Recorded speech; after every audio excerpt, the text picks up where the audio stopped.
कोई गलियों की सफाई के नाम पे काम तो यहाँ कोई नहीं हुआ, ना नालियाँ हुई, ना गलियाँ हुई, ना कारपोरेशन के स्कूलों में कोई काम हुआ, ना प्रदूषण पे कोई काम हुआ। सिर्फ झूठ और धोखा।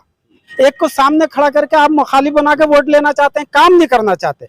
इस बार तो मतलब ये लगा लीजिए 2 साल से मच्छरों की दवाई नहीं लगी है यहाँ। मौजूद तो पहले तो हमें इस बात का जवाब देंगे वो लोग कि जो इन्होंने जगह जगह एक बार में 4-4 ठेके खोले, वो ठेके खोले भी फिर से बंद भी कर दिया गया, तो उसका मुद्दा क्या रहा। नमस्कार दोस्तों, आपके साथ हूं रहमान सैफी और आज तक इंडिया न्यूज पोर्टल पर आज हम जो प्रोग्राम करने वाले हैं वो निगम चुनाव को लेकर है।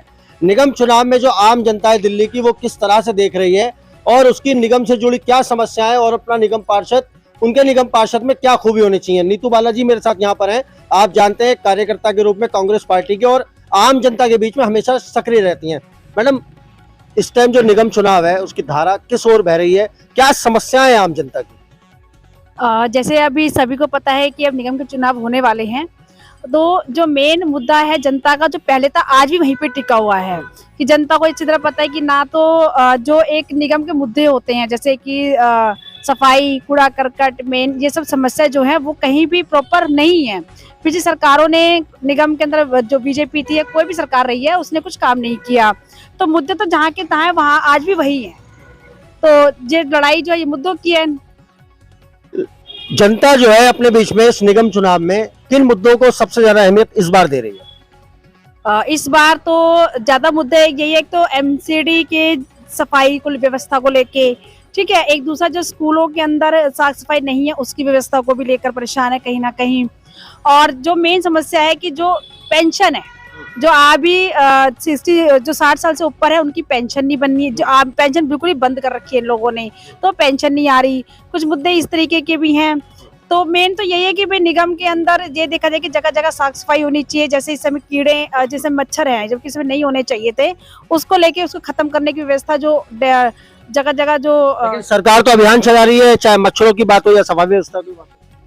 किस चीज का अभियान चला रही है? इन सब परेशानियों को दूर करने के लिए। और वो कह रही है हम तो लाखों करोड़ों रुपए खर्च कर रहे हैं। हमें तो कहीं नहीं दिख रहा। हम भी इस एरिया में कम से कम, ये तो नहीं कि हम आज 2-4 महीनों से रह रहे हैं, कम सालों साल से रह रहे हैं।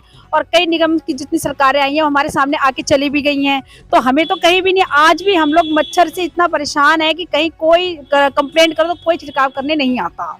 एक सवाल लेकर दोबारा आपके पास आऊंगा। आलम भाई, आपसे भी ये बात जानना चाहता हूँ, निगम चुनाव किस ओर जा रहा है और इस बार जो खूबियां देखी जा रही है निगम पार्षद के अंदर, वो क्या रहने वाली है आम पब्लिक की?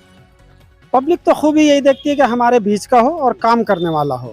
हालांकि अभी तक पिछले कुछ सालों में जितने भी लोग आए हैं उन्होंने धोखा दिया है, कुछ भी नहीं किया। कोई प्रदूषण के नाम पे धोखा देता है, कोई गलियों की सफाई के नाम पे काम तो यहाँ कोई नहीं हुआ, ना नालियाँ हुई, ना गलियाँ हुई, ना कारपोरेशन के स्कूलों में कोई काम हुआ, ना प्रदूषण पे कोई काम हुआ। सिर्फ झूठ और धोखा। केजरीवाल साहब भी यही कहते रहे कि वो बीजेपी नहीं करने दे रही है और बीजेपी ये कहती रही कि वो ये नहीं करने दे रहे हैं। जो आपने अभी किसी दूसरे से सवाल पूछा था कि पैसा तो बहुत खर्चा कर रहे हैं, वो पैसा सिर्फ एड पे खर्चा हो रहा है, होर्डिंगों पे खर्चा हो रहा है, पब्लिक के काम पे खर्चा नहीं हो रहा है, पब्लिक की जरूरत पे खर्चा नहीं हो रहा है, जमीन पे कोई खर्चा नहीं है। जितनी सड़कें कैमरा घुमा लो, गलियां नालियां सड़कें सब टूटी पड़ी हुई। आज सुबह का दिल्ली के उप मुख्यमंत्री मनोज सिसोदिया का बयान है गाजीपुर लैंडफिल को लेकर। वो वहां पहुंचे हुए थे। उनका ये कहना है कि जानबूझकर मौजूदा वक्त की बीजेपी सरकार कूड़े के जो पहाड़ को ऊंचाई कम करके नीचे फैला रही है और आसपास छोटे छोटे पहाड़ वो बना रही है कि सिर्फ अपनी राजनीति चमका रही है। इसको लेकर क्या कहेंगे? क्या कूड़े के पहाड़ रहेंगे? और मनीष सिसोदिया ये भी कहते हैं कि अगर हमें इस बार एमसीडी के अंदर मौका मिला तो 5 साल में, हम 5 साल का पूरा टाइम दे रहे हैं वो, कि 5 साल में पहाड़ खत्म कर देंगे। लगता है आम जनता को क्या खत्म होंगे? उनको एक मुद्दा मिल गया पहाड़ों के बल पे अपनी राजनीति चमकाने का। काम तो वो कुछ कर नहीं रही है। 8 साल बाद उन्हें अब क्यों देखा जब इलेक्शन आ गए तो? 8-9 साल से ये पहाड़ नहीं दिखे। 8-9 साल से उनके मंत्री जेल में पड़े में, जब उन्हें नहीं देखा कि वो जेल में बैठे भ्रष्टाचार कर रहे हैं, उन्हें आज क्यों दिख रहा है जब इलेक्शन आ रहा है? तो बीजेपी का नाम लेके एक को सामने खड़ा करके आप मुखालिफ बना के वोट लेना चाहते हैं, काम नहीं करना चाहते। काम करो ना। आपने क्या करा? आप स्कूलों का बहाना बना रहा हो। स्कूलों में 400 से कुछ ज्यादा स्कूलों में तो आज भी प्रिंसिपल नहीं है, 15,000 के करीब तो टीचर ही नहीं है। आप गदर मचा रहे हो कि हमने काम करा। काम करके दिखाइए। ये नहीं कि कूड़े का पहाड़ है तो बस और सारी जरूरतें दिल्ली में खत्म। कूड़े का पहाड़ है या नहीं है? दिल्ली मरी तो नहीं जा रही है ना। लोगों को तुमने प्रदूषण में मार दिया, ना मच्छर की सफाई है, ना धुआं है, कुछ भी नहीं है। पोल्यूशन के लिए वो कह रहे हैं कि हवा यहाँ की है ही नहीं, वो तो बाहर से आ रही है। तो पराली की हवा है। तो केजरीवाल साहब पहले भी ये कहते थे कि पंजाब से आ रही है तो अब क्यों आ रही है, और 18% ज्यादा पराली जल रही है, तो उन्हें किस मुंह से ये कहते हैं कि हमने क्या क्या करेंगे। झूठ बोलना छोड़ेंगे तब काम करेंगे, ये झूठ बोलना नहीं छोड़ेंगे। इनको टोटल 70,000 करोड़ रुपए का फंड लेके खाना है और पब्लिक को बेवकूफ बनाना है, खर्चे के नाम पर होर्डिंग लगाना है, बस ये सियासत है इनकी। और कौन सी पार्टी सियासत कर रही है, आम आदमी पार्टी या बीजेपी या कांग्रेस? पार्टी तो सबका काम है सियासत करना। जब पार्टी बनी सियासत के लिए तो करेगी क्या, सियासत करेगी लेकिन काम भी करेगी ना। शीला जी की दिल्ली कहाँ है, वो भी तो दिल्ली चमकाती थी। उनके दौर में, कांग्रेस के दौर में तो कुल 30 से 32,000 करोड़ फंड हुआ करता था, रात दिन काम चलता था, गलियां बनती थी, नालियां बनती थी, 87 तो बड़े बड़े पुल बनाए।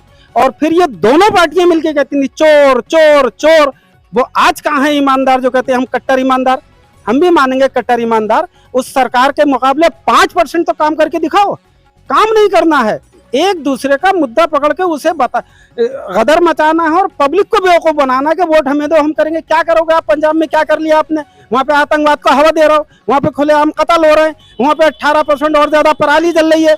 आप पहले टीवी पे गदर मचाते थे, हमने दिल्ली में मशीनें दे दी, पराली से खाद बन रही है। कहाँ पे खाद बन गया?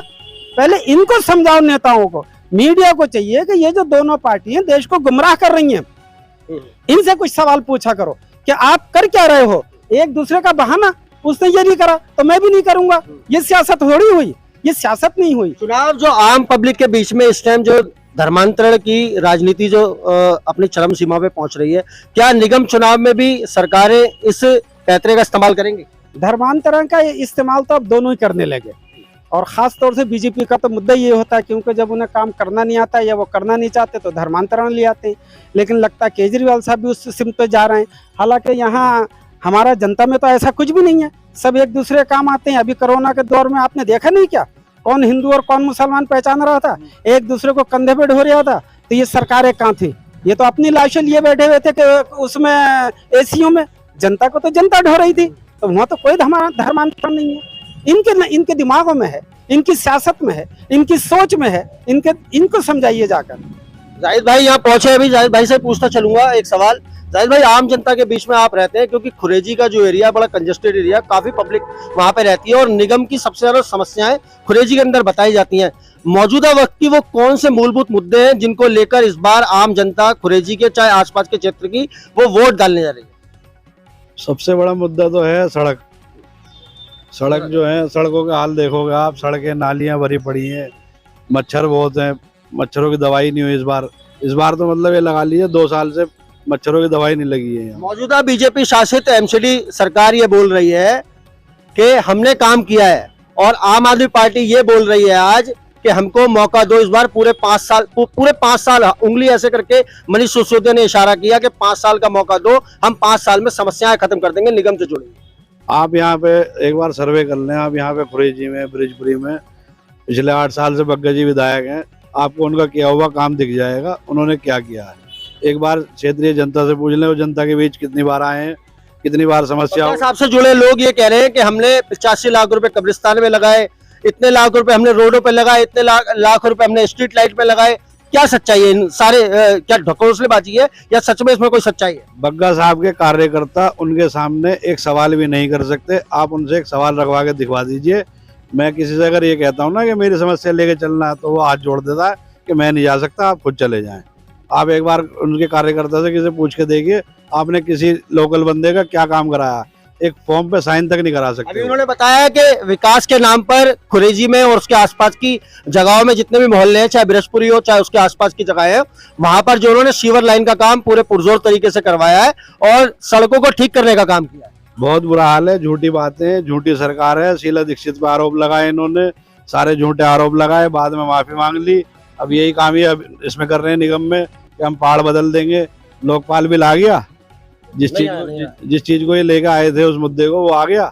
आप देखना, अगर खुदा न खास्ता सरकार बन भी जाती है इनकी, इससे बुरा हाल होगा एमसीडी में।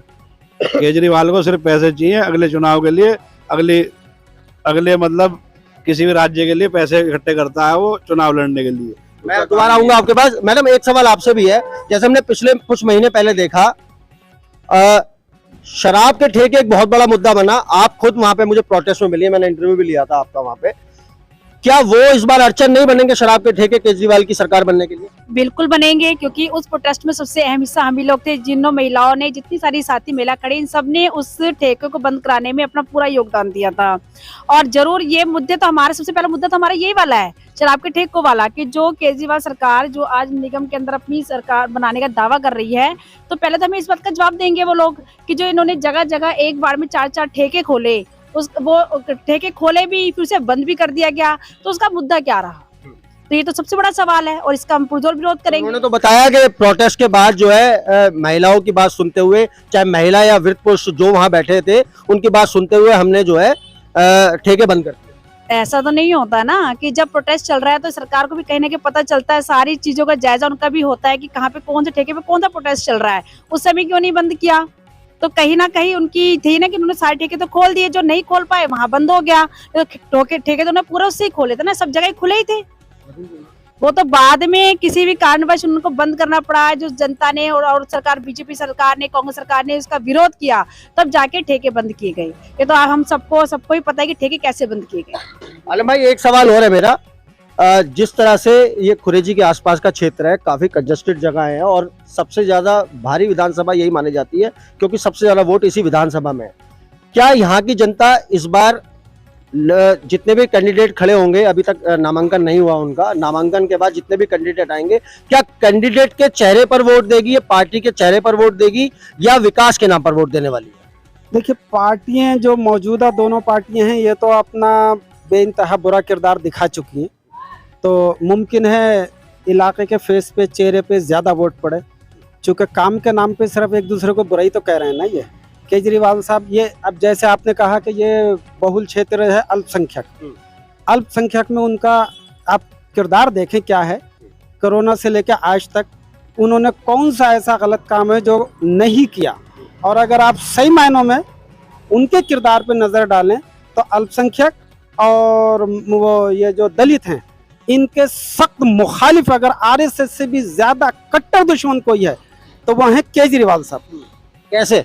कैसे उनके अपने एक मंत्री अभी तक जेल में पड़े हुए हैं, उनकी पूरी सपोर्ट है, रोज उनके लिए बोलते हैं। उनका जो भी लीडर फंसता है उसके लिए वो लड़ने को तैयार होते हैं, प्रदर्शन कराते हैं कि मनीष, लीडर तो हर पार्टी के फंसते हैं ना, उसमें तो कोई बड़ी बात है नहीं। तो मनीष सिसोदिया के लिए प्रदर्शन कराते हैं ना, लेकिन एक दलित आदमी के खिलाफ कोई कंप्लेंट आती है तो उससे इस्तीफा ले लेते हैं। तो मनीष सिसोदिया से इस्तीफा क्यों नहीं लेते? चूंकि वो दलित नहीं है। जो जेल में पड़े हुए हैं वहीं से धंधा कर रहे हैं, वो दलित नहीं है। तो जो दलित नहीं है वो उनके साथ है। जो दलित या अल्पसंख्यक है, जैसे वो ओखले वाला अल्पसंख्यक था, उसके खिलाफ कोई बयान नहीं है, आज तक नहीं बोलते उसके सर। वो एक अपने ही काउंसलर इन्होंने बिना किसी इल्जाम के, जो कि पुलिस ने भी साबित नहीं करा था, फिर भी उसको जेल में डलवा दिया। दिल्ली के अंदर सीएए के दौर में जितने लोगों पे यूएपीए लगाए, ये तो आपको भी पता है मीडिया को कि यूएपीए बिना सीएम की मर्जी के नहीं लगता, स्टेट सरकार उसकी इजाजत देती है। जितने जेलों में सड़े वो तो केजरीवाल साहब की मेहरबानी है, सबका इल्जाम दे देते हैं बीजेपी को। ये खुद क्या कर रहे हैं? ये तो उनसे 800 गुना ज्यादा खतरनाक जहरीले आदमी है। दूसरे को कह देते हैं कि वो धर्म भाई आप क्या कर रहे हो? मैं आपको कहने से पहले अपने आप को देखूं कि धर्म पे तुम सियासत कर रहे हो या दूसरे कर रहे हैं। बिल्कुल, मैं दोबारा आऊंगा आपके पास। मैडम, एक आखिरी सवाल आज के इस प्रोग्राम का, इधर आ जाइए आप। एक आखिरी सवाल है, महिला, क्योंकि इतनी सारी महिलाएं मेरे यहाँ पर दिख रही हैं मुझे और मौजूद है, क्योंकि पब्लिक का मसला है, महिलाओं की राय जाननी बहुत जरूरी है उनकी रसोई को लेकर महिलाएं किस तरह से सोच रही है? आंटी, क्या सोचती हो, रसोई का क्या हाल चल रहा है? रसोई का हाल तो बहुत बुरा हाल है। जैसे कि सिलेंडर ले लो वो भी महंगा, सब्जी ले लो वो भी महंगी, हर चीज महंगी है, बजट भी खूब खराब है सब। तो इस बार महंगाई के नाम पर जो वोट मांगे जा रहे हैं कि हम महंगाई कम कर देंगे, क्या ऐसा होने वाला है क्या? नहीं, हमें तो नहीं लग रहा होने वाला। कांग्रेस के राज में तो कोई भूखा नहीं मरा, बाकी पार्टियों के राज में भूखे मर रहे हैं।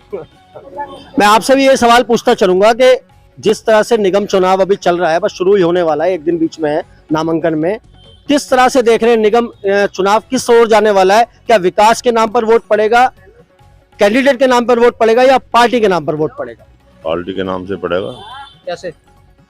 अगर आम पार्टी ने तो कुछ काम ही ना करा, लेकिन जो सरकार जो कांग्रेस की आएगी वो पार्टी काम करेगी। लेकिन कांग्रेस की तो अस्तित्व अभी कहीं नजर नहीं आ रहा, बाकी पार्टियों का ये कहना है। नहीं, अब क्या, हमें भरोसा पूरा, हमारी जो टीम लगी हुई है। अगर कांग्रेस पार्टी का कैंडिडेट इस सीट से जीतता है तो किस तरह की अपेक्षाएं आम जनता रख रही है उससे? उससे सभी काम की सभी मतलब संभावना है उनकी, जो भी काम अच्छे करेंगे, जो भी कैंडिडेट लड़ेगा हमारा